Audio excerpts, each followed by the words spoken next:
بسم اللہ والصلاة والسلام علی رسول اللہ، اما بعد۔ محترم سامعین کرام، دروس حج کے سلسلے میں آج ایک اور نئی درس کے ساتھ آپ کے سامنے حاضر خدمت ہے۔ آج کا ہمارا درس یوم عرفہ کی فضیلت سے متعلق ہے، لیکن یاد رکھیے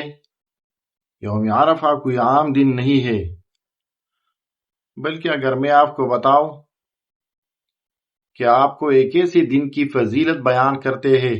جس سے اللہ جل شانہ 2 سالوں کے گناہ معاف فرما دیتے ہیں، اور اسی دن اللہ جل شانہ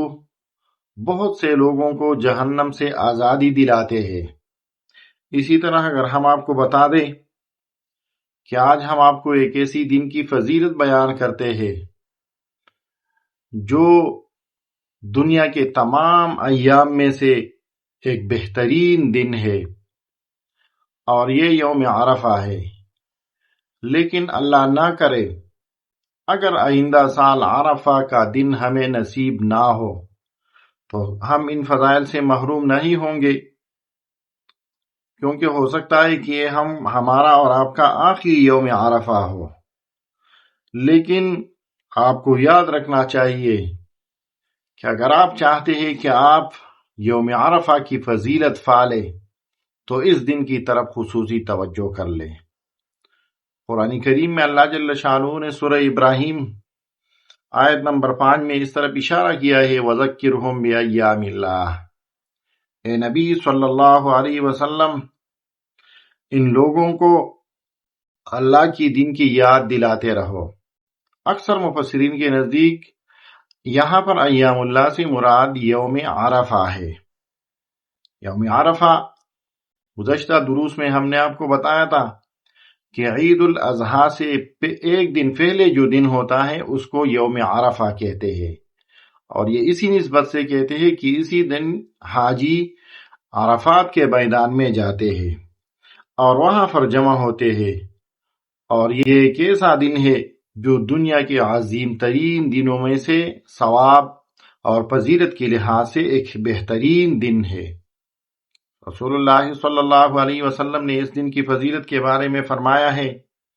ما من یوم اکثر من ان یعتق اللہ فیہ عبدا وفی روایت او عبیدا من النار من یوم عرفہ،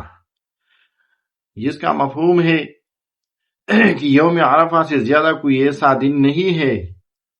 جس میں اللہ تعالیٰ اپنے بندوں کو جہنم سے آزادی دلا دیتا ہے۔ اس روایت سے معلوم ہوتا ہے کہ یوم عرفہ جہنم سے نجات کا دن ہے، یوم عرفہ مغفرت کا دن ہے، یوم عرفہ بخشش کا دن ہے۔ یوم عرفہ کی فضیلت کے بارے میں امام مسلم رحمہ اللہ نے ایک روایت نقل کی ہے کہ جو بندہ عرفہ کے دن روزہ رکھے، اس کے بارے میں رسول اللہ صلی اللہ علیہ وسلم فرماتے ہیں کہ احتسب علی اللہ،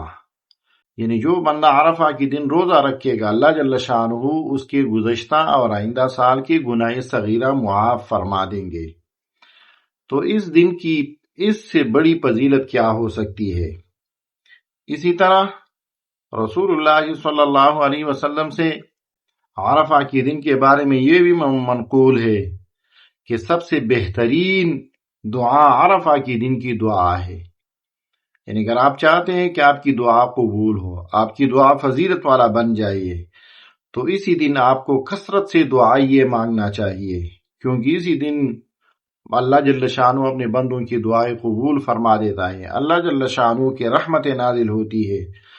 کروڑوں لوگوں کو جہنم سے نجات دلاتا ہے، اللہ جل شانہ اپنی رحمت عام کر دیتا ہے۔ لہذا یوم عرفہ کو عام دنوں کی طرح نہ سمجھا جائیے، اس دن کثرت سے ذکر و اذکار کر دینی چاہیے، اس دن روزہ رکھنی چاہیے، اس دن کثرت سے دعائیں مانگنی چاہیے، اس دن تسبیحات کرنی چاہیے، نوافل پڑھنی چاہیے، درود شریف پڑھنی چاہیے۔ عرض یہ کہ جتنا آپ سے ہو سکے عرفہ کے دن آپ نے نیک اعمال کر لینی ہے، اور آپ نے کثرت سے اپنے لیے، اپنے مردگان کے لیے اپنے چھوٹے بڑوں کے لیے دعائیں مانگنی چاہیے۔ انشاءاللہ یہ دن اللہ جل شانہ ہمارے لیے نجات کا سبب بنا دے گا۔